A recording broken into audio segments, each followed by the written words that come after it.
They won belts, not hearts. Behind every UFC champion lies a story of triumph and turmoil. Uncover the shocking truths behind the controversies that turned fan favorites into polarizing figures. This is Every Hated UFC Fighter. Aljamain Sterling. Aljamain Sterling became champion after Petr Yan drove an illegal knee into a downed opponent at UFC 259, a foul that forced a doctor's stoppage and a disqualification title change. Technically correct. Emotionally explosive. Fans were furious, accusing Aljo of milking it. He returned, beat Yan by split decision in the rematch, then dominated TJ Dillashaw, whose shoulder dislocated early, and outpointed Olympic gold medalist Henry Cejudo. He set the bantamweight record for consecutive defenses before losing to Sean O'Malley. Accurate? Yes. Popular? Not exactly. The narrative stuck. He got the belt by DQ, then had weird circumstances. Meanwhile, Sterling kept taking on elite names, stacking hard rounds, and showing championship composure. He leaned into game plans, leaned on grappling mastery, and let results speak. Crowds booed, resumes applauded, but facts are facts. He defended against killers, stacked wins, and quietly built a resume harder than the boos. Belal Muhammad. Belal Muhammad took the long road. Short notice fights, call-outs that got ignored, and a streak that seemed invisible until UFC 304, where he beat Leon Edwards by unanimous decision to become welterweight champion. Wrestle-heavy pressure, clinch control, smart risk management, effective, efficient, and for some viewers, social feeds blasted him as boring, even when the scorecards, the statistics, the game plan all said otherwise. Here's the truth. It is hard to neutralize Leon for 5 rounds. Belal did it. Clean, consistent, calculated. The problem? Fans often want high-wire chaos, walk-off knockouts, or spinning kick viral moments. Belal goes the other way. Shut doors, shut lights, shut out hopes. It's not fireworks, it's fireproofing. He rarely gives opponents the exchanges they crave. He drags them into his pace, his positions, his math. That discipline wins belts, wins money, wins longevity, just not always the timeline of public affection. And that wins championships, even if it doesn't win hearts. Germaine de Randamie. At UFC 208, Germaine de Randamie outpointed Holly Holm for the inaugural women's featherweight title, but 2 late punches after the horn eclipsed everything. No points deducted, huge influence on optics, and a wave of "that win felt dirty." The aftershocks grew when she declined to fight Chris Cyborg Justino, citing concerns over past drug test history. The public read it as ducking, and the UFC eventually stripped her. From trailblazer to target in one reign, not because of a lack of skill, but because the way that night unfolded broke trust with the audience. Momentum matters in MMA. Once fans believe something's tainted, it's hard to polish. GDR's world-class kickboxing pedigree never got the showcase rematch many wanted, and the what-ifs piled up like unanswered jabs. When opportunity meets optics, optics usually win. John Jones. John Bones. Jones might be the most gifted fighter we've ever seen. Creativity, reach, timing, fight IQ off the charts. But greatness came packaged with DUIs, a hit and run, failed drug tests, eye-poke debates, and multiple times being stripped of UFC gold. He still came back, reclaimed light heavyweight, then jumped to heavyweight, and won again. For many, he's the ultimate anti-hero.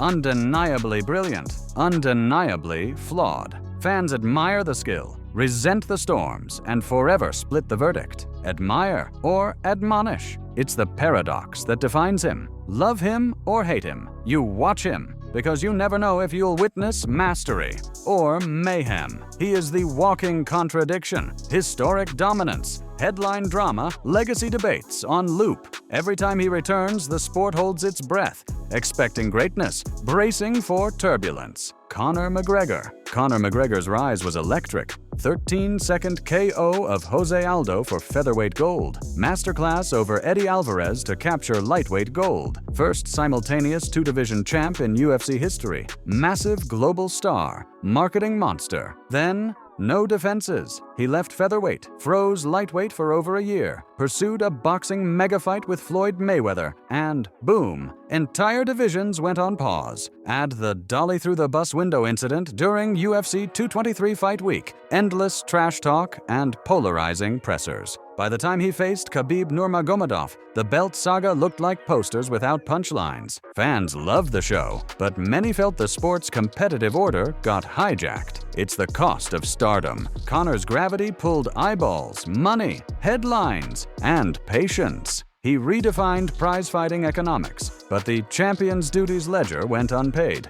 and hardcores never forgot. When the drama's louder than the defenses, legacy math gets complicated. Brock Lesnar had 3 accelerators: NCAA Division I wrestling pedigree, freakish size, and WWE fame. After a learning curve debut loss to Frank Mir, he was fast-tracked to a title shot against Randy Couture, and won. Fans cried, "Too soon! He's too big! This is marketing, not merit!" He smashed Mir in a rematch, then flipped off the crowd, adding lighter fluid to the bonfire. The heavyweight roller coaster continued. Shane Carwin nearly stopped him. Brock rallied to submit him, and then Cain Velasquez dominated him for the belt. Was he good? Absolutely. Was the skyhook to the title too quick for purists? Also yes. Lesnar forced the sport to confront the business. Star power, spectacle, and the line between earned and engineered. Later health issues and sporadic returns only deepened the special treatment narrative, keeping his name loud even when his schedule wasn't. He was must-see television. Love it or hate it. Every single walkout. Michael Bisping's knockout of Luke Rockhold at UFC 199. 2 weeks' notice. Revenge. Cinderella dust was pure cinema. Then the goodwill evaporated. His first offense? Dan Henderson, ranked outside the top 10, picked more for history than hierarchy. Bisping won a razorish decision, but fans wanted the Sharks. Yoel Romero, Robert Whittaker, not a farewell tour. After a year on the shelf, Bisping returned against Georges St-Pierre, who'd been out for 4 years and never fought at 185 pounds. The division felt frozen while contenders battered each other for interim. GSP choked Bisping out, the belt moved. Fans exhaled. A champion's job is to defend against the line, not reroute it. That perception haunted Bisping's reign. The optics said money fight. The rankings said Q, and those two rarely share a table. When the belt chases box office, the audience chases someone else. Tito Ortiz helped put the UFC on the map. Flamboyant walkouts, bleach blonde heat, and a belt that seemed stapled to his waist. But as rivals rose, especially Chuck Liddell, the story flipped. Chuck's stoic menace contrasted Tito's trash talk, and fans picked sides. Delays in making that fight ballooned the ducking narrative. Then came the Randy Couture loss, complete with the infamous in-fight spanking, and the Titan image cracked. Tito kept drawing attention,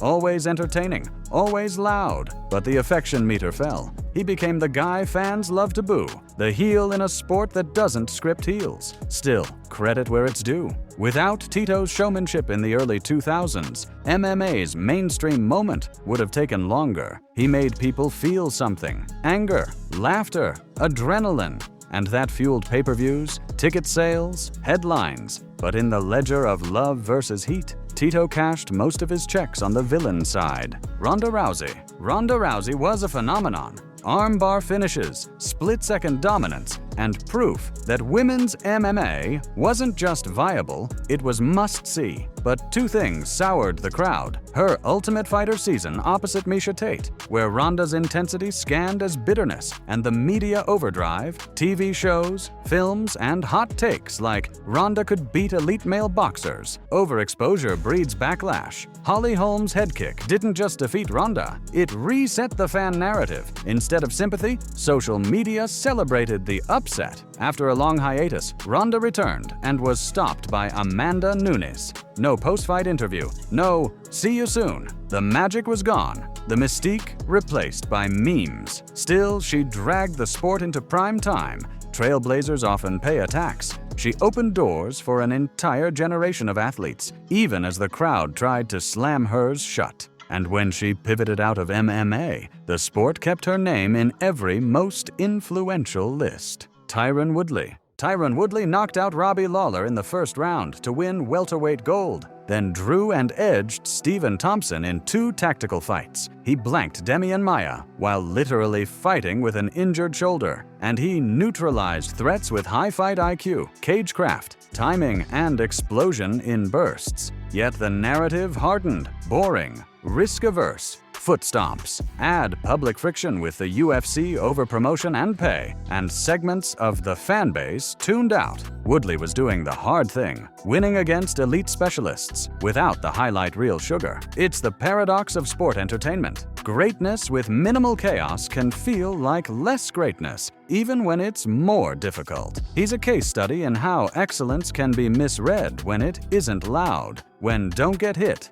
meets don't take chances. Fans often miss the brilliance hiding in plain sight, but titles, checks, and legacy columns remember exactly how hard those nights were. Carla Esparza. Carla Esparza's second title reign began with a split decision over Rose Namajunas at UFC 274, a 5-round stalemate where both women froze each other's offense. The crowd booed, the critics groaned, and Carla, who did exactly what the fight demanded, wore the target. She then lost the belt to Zhang Weili, but the damage to public perception was done. Sometimes styles clash into stalemate, and champions inherit the backlash. It wasn't malice, it was math. Risk versus risk, caution versus counters. Esparza's career arc shows how a single night can crystallize a reputation. Irony alert, she was the UFC's first ever strawweight champion, a true division pioneer,